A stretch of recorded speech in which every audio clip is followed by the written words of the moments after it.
Ladies and gentlemen, buckle up because what just detonated out of Minnesota in the last 24 hours is not a scandal. It is a political earthquake that just swallowed Ilhan Omar's entire message, her district, her credibility whole. Tonight, the quiet whispers are gone, the speculation is over, and the federal confirmation that just came out has sent Washington into full-blown panic mode. For the first time ever, investigators have traced Minnesota welfare dollars, taxpayer money through the very fraud network that's been exploding for months, straight into the hands of Al-Shabaab.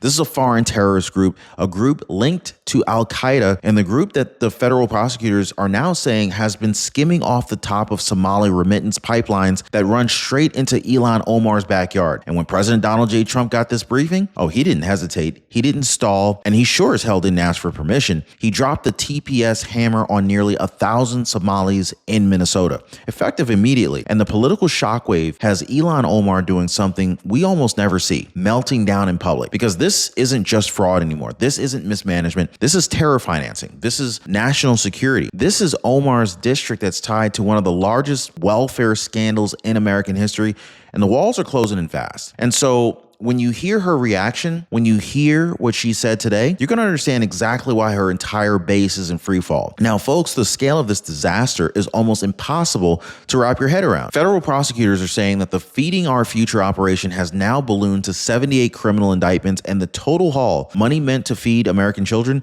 has blown past $250 million.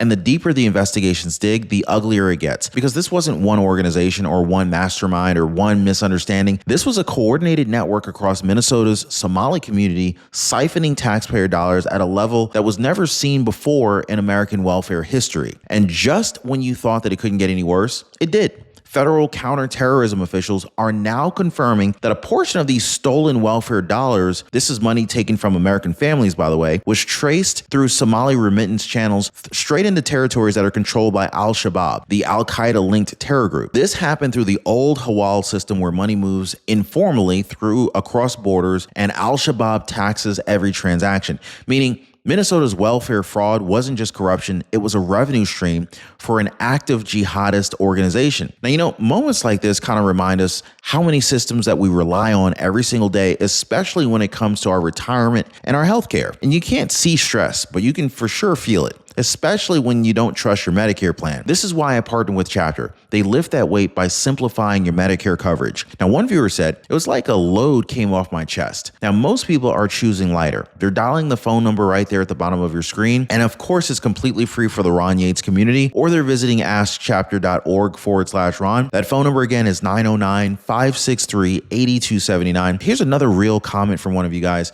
So B. Singletary said, call Chapter. I pay $0 for my Part B. I love them. Wow, that's powerful. So now let's talk about the heart of this entire operation, shall we? Safari Restaurant, the so-called community hero that prosecutors are now saying was nothing more than a factory fraud or a fraud factory, depends on how you look at it. They claim that they were serving 5,000 meals a day, 7 days a week, yet their actual food expenses barely even cracked $2,000. $2,000, guys. $2,000 cannot feed an army of children. It just can't. Can you imagine feeding an army of children with only $2,000? But it can disguise a money laundering pipeline. Investigators are saying that Safari acted as a central node, channeling federal nutrition dollars into payments hidden as charitable operations. And the defendants just keep dropping. One of the latest, Usman Kamar, might be the most shocking. This man was kicked out of the SNAP program back in 2015 for suspected fraud, already caught. Yet, Minnesota officials approved him for child nutrition funds anywhere. He wired over $100,000 overseas, paid $87,000 in kickbacks,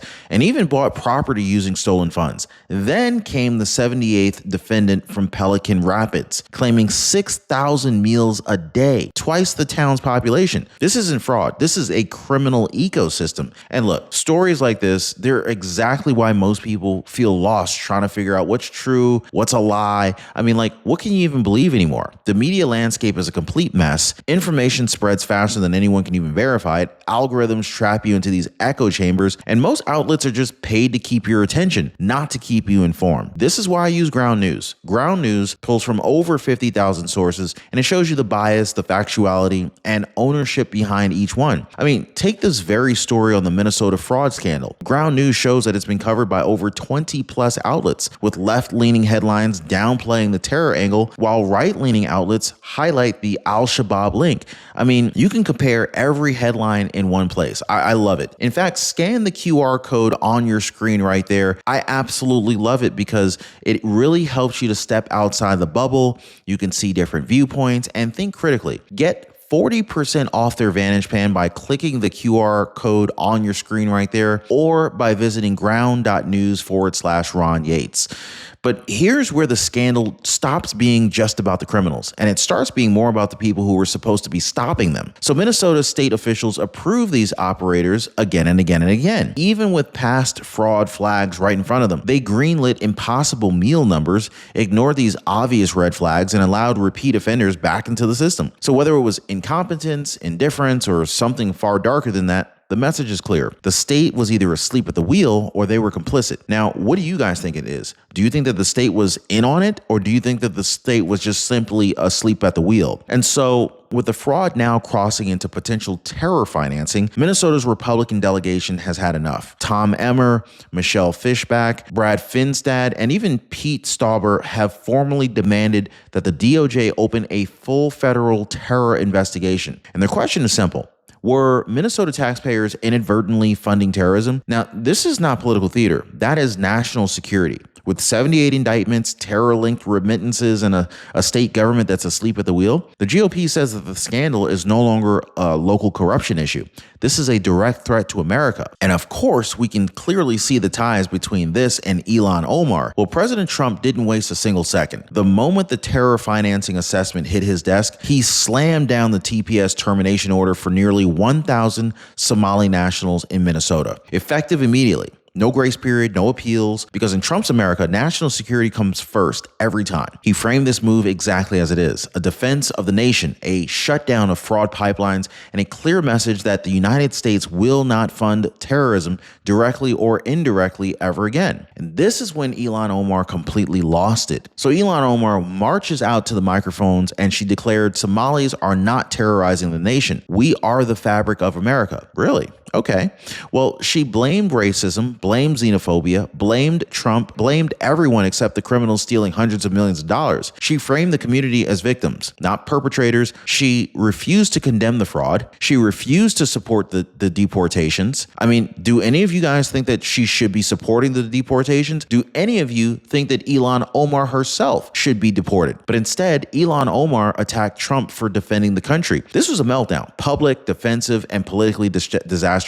Now, Omar's meltdown wasn't random. It was a survival instinct. Her entire political base sits inside of Minneapolis's Somali community. This is the very community that is now tied to the largest welfare fraud case in U.S. history, by the way. Many of these indicted individuals come directly from her own constituency, from her fundraising circles, from the networks that helped her get into office. And so now every new arrest threatens her credibility. Every new indictment tightens the rope. She's not defending the community. She's defending the political structure that keeps her in power. And at the center of Ilhan Omar's worldview is something that's far bigger than electoral panic. It's post-American ideology. This belief system says America gained power by exploiting others. So now restorative plunder is justified. Now, according to this logic, pre-1964 America was illegitimate. The Constitution is fundamentally racist, and loyalty should shift from the nation to one's ethnic identity group. This is why Ilhan Omar's rhetoric always frames Americans as the villain and her community as eternal victims. It's not political strategy, it's ideological doctrine. Now, if you want proof of how deep this post-American mindset runs inside the modern Democratic Party, look no further than Representative Dila